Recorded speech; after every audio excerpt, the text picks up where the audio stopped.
Have you ever felt the sting of a ghost? Not the kind that haunts old houses, but the kind that lingers in your memory, echoing through your quietest moments? It's a presence that doesn't rattle chains or slam doors, but instead, it whispers softly, reminding you of paths not taken and dreams left unfinished. It's the ghost of what could have been, always there in the background, whispering in those silent pauses, showing you glimpses of a future you almost grasped. Sometimes it's a memory triggered by a song, a place, or a photograph, reminding you of the choices you made and the ones you didn't. This is the pain of quitting just before the finish line, a regret that's heavy because you were so close. The finish line was in sight, hope was alive, and yet, something inside made you stop. That moment lingers, replaying in your mind, making you wonder what might have happened if you'd just taken one more step. We all know the story, the miner who stopped digging inches from gold. It's a tale that's become a metaphor for missed opportunities, for the heartbreak of giving up when you're closer than you think. How many times have we all been that miner, pausing just before the breakthrough? Why do we let go when we're on the verge of our greatest accomplishments? Is it fear of failure, or perhaps fear of what success might demand from us? Sometimes, it's the uncertainty of the unknown that makes us hesitate, even when hope is within reach. Quitting isn't just weakness, it's born from fear, exhaustion, and doubt. It's the weight of carrying dreams that feel too heavy, the fatigue of fighting battles that seem endless. Sometimes it's simply the need for rest, misunderstood as defeat. These forces are powerful, but understanding them is the first step to overcoming them. When we name our fears and acknowledge our exhaustion, we begin to reclaim our strength. We realize we're not alone. Everyone faces these moments of doubt. The fear of failure and even the fear of success can be most intense right before we break through. It's as if the mind senses the magnitude of what's at stake, and the pressure mounts. But this pressure is a sign that you're on the edge of something meaningful. Burnout can drain us when we need energy most. The late nights, the endless effort, the sacrifices, they all add up, making it tempting to walk away. But sometimes that exhaustion is just the final test before the reward. But the urge to quit is often a sign you're pushing against a real boundary, on the cusp of a breakthrough.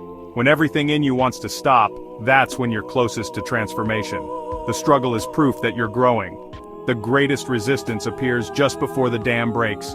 Recognize it as a milestone, not a stop sign. When you feel the echo of what could have been, let it remind you to keep going, because your breakthrough might be just one step away. The fear of failure grows loudest at the finish line, echoing in our minds just as we're about to achieve what we've worked so hard for. It's a feeling that can be overwhelming, almost paralyzing, and it often strikes when we're closest to our goals. When the stakes are highest, our anxiety peaks. Early failures are private, hidden from the world, and easier to recover from. But as we approach the end, the possibility of failing in front of others becomes real. Failing at the end feels public and final, as if all our previous efforts might be erased by a single misstep.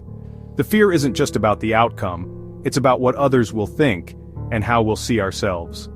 Think of a student who's aced every test, building confidence with each success, only to find herself gripped by doubt before the final exam. She panics, not because she's unprepared, but because the risk of falling short now feels immense. The pressure to maintain her perfect record becomes a heavy burden. The closer we get to the finish line, the more we fear losing everything we've invested: time, energy, reputation, and hope.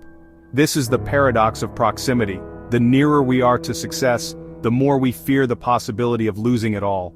The stakes feel higher, and the cost of failure seems unbearable. Psychologists call this self-handicapping, quitting or holding back to protect your ego from the pain of trying and failing. It's a defense mechanism that keeps us safe but also keeps us stuck. If you never take the final shot, you never miss. But you also never win. Avoiding the risk might spare you disappointment, but it guarantees regret. This shield comes at the cost of your dream. The opportunity slips away, and you're left wondering what could have been. The solution? Redefine failure, not as an endpoint, but as valuable information. Every setback is a lesson, a stepping stone toward growth. The most successful people are willing to fail publicly in pursuit of something meaningful. They understand that real progress comes from pushing through discomfort and learning from mistakes. The only true failure is not trying at all. Letting fear dictate your actions means missing out on the chance to achieve something great. When fear rises near your goal, recognize it as proof that you care deeply about what you're doing. It's a sign that your dream matters. Let that fear fuel your determination, not stop you. Use it as energy to propel yourself forward, even when the finish line feels daunting. Lean in, trust your preparation, and cross the finish line. Because the courage to finish is what truly sets you apart. We talk about the fear of failure, but rarely about the fear of success. Success brings visibility, responsibility, and new expectations. It means leaving the comfort of potential behind. Some sabotage their own efforts to avoid this pressure. Imagine a musician who finally gets her big break, only to feel anxious and start missing deadlines. She's afraid of not living up to her new standard, of being exposed as a fraud. This is imposter syndrome, the fear that you don't deserve your achievements. On the brink of success, this feeling can be overwhelming. Quitting becomes a way to confirm your doubts. To overcome this, give yourself permission to grow. Success doesn't mean you must change overnight. It means you've earned new challenges. Embrace being a beginner at a higher level. You're ready for what comes next. Don't let fear of a brighter future keep you in the past. Sometimes quitting isn't about fear, it's about running out of fuel. Burnout is total exhaustion, often striking just as you near your goal. The final push demands the most energy, but your reserves are lowest. Picture an entrepreneur who's sacrificed everything, finally on the verge of success but feels nothing but emptiness. Burnout isn't just tiredness, it's exhaustion, cynicism, and a sense of ineffectiveness.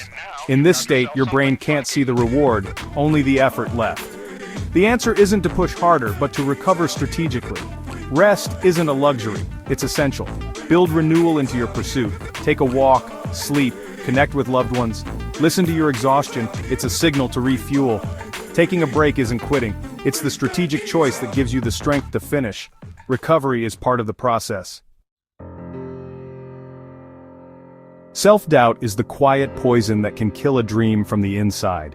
It seeps in slowly, often unnoticed, until it becomes a constant companion, whispering that you're not enough. It's the voice that makes you second-guess your every move, that questions your right to even try. The inner critic grows loudest just before a breakthrough, questioning your worth and ability. It's as if it senses you're on the verge of something big, and it panics, desperate to keep you in your comfort zone. Imagine a writer who finishes her novel but can't send it out, paralyzed by the voice saying, "It's not good enough." She's poured her heart into every page, but the fear of rejection is louder than her pride in what she's created. This isn't logic, it's a defense mechanism trying to shield you from rejection. The inner critic believes it's protecting you, but in reality it's holding you back from growth and new experiences. Often it's the echo of past criticism or failure. Maybe it's a harsh word from a teacher, a parent's disappointment, or a memory of falling short. Our brains remember pain to keep us safe, but in pursuit of goals, this becomes an obstacle. The mind clings to old wounds, replaying them as warnings, even when they no longer serve us. The inner critic uses old wounds to convince you future efforts are futile. It's a master at dredging up every past mistake, every moment of doubt, and using them as evidence against your potential.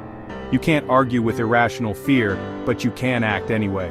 Courage isn't the absence of fear, it's moving forward in spite of it, even when your inner critic is screaming the loudest. Acknowledge the voice, thank it, and move forward. Recognize that it's just a part of you trying to help, but it doesn't get to make the final decision. Say, "I hear your fear, but I'm doing this anyway." Let your actions speak louder than your doubts, and show yourself what you're truly capable of. Each step in defiance of doubt weakens its power. Every time you move forward, you prove to yourself that you are stronger than your fears. Self-belief is built by proving your doubts wrong, not by waiting for them to disappear. With every small victory, your confidence grows, and the inner critic's voice fades. Action is stronger than fear. The more you act, the more you realize that your inner critic is just a voice, not a prophecy. We live in a world of instant gratification, and impatience can sabotage us in the final stretch. The last mile of any journey is often the slowest and hardest. You've come so far, but the final steps feel endless. Think of someone losing weight. After months of progress, the scale stalls and frustration sets in. This is hyperbolic discounting. We crave immediate relief over distant rewards. The temptation to quit grows when progress slows. To fight impatience, shift your focus from the finish line to the process. Celebrate small actions and daily habits. Break the final stretch into tiny, manageable steps. Each small win counters impatience. Plateaus are normal. trust the process and keep going. The last mile is where persistence matters most. Every journey has a dip, a tough stretch where progress stalls and motivation fades. The dip is where most people quit, mistaking a temporary struggle for a dead end. Picture a young lawyer. The excitement fades. The work becomes a grind, and the rewards seem distant. The dip is a test, a mismatch between our expectations and reality. We expect steady progress, but real growth is messy, with valleys and plateaus. Quitting in the dip feels rational, but it's often premature. The key is to recognize the dip as a natural part of the process. If a goal is worth achieving, it will have a dip. This is what makes success valuable. The dip separates amateurs from professionals. Pushing through isn't blind perseverance, it's a strategic choice for long-term reward. The dip is the price of admission to the next level. History is full of people who almost gave up, but didn't. Colonel Sanders faced over 1,000 rejections before his chicken recipe found success. J.K. Rowling's Harry Potter was rejected by 12 publishers before becoming a global phenomenon. Their stories aren't about instant genius but relentless persistence. Ordinary people do this too. The student who retakes a failed class, the couple who tries counseling one last time, the athlete who rehabs after injury. In each case, success was just beyond the moment quitting seemed easiest. The lesson? The greatest resistance often means you're closest to your goal. Pain, doubt, and exhaustion are signs you're growing. When you reach a crossroads, remember, one path leads back to comfort, the other through resistance to your future. The view from the other side is worth the climb. Don't let the urge to quit rob you of what's possible. Push through the hardest moment. That's where transformation happens.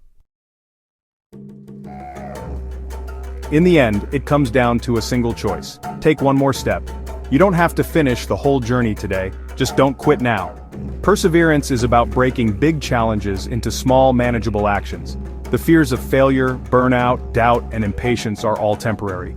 Your dream is your sun. Hold on to it, especially on dark days. Remember why you started. Let that purpose anchor you. Success is the sum of small, consistent steps, not sudden leaps. The people we admire simply mastered the art of taking one more step. They endure discomfort, sit with doubt, and keep moving forward. The breakthrough often hides behind the hardest moment. If you feel like quitting, know you're closer than you think. The urge to quit is a test, not a sign of failure. Don't let the ghost of what could have been haunt you. Today, just take one more step. Success is often just that close.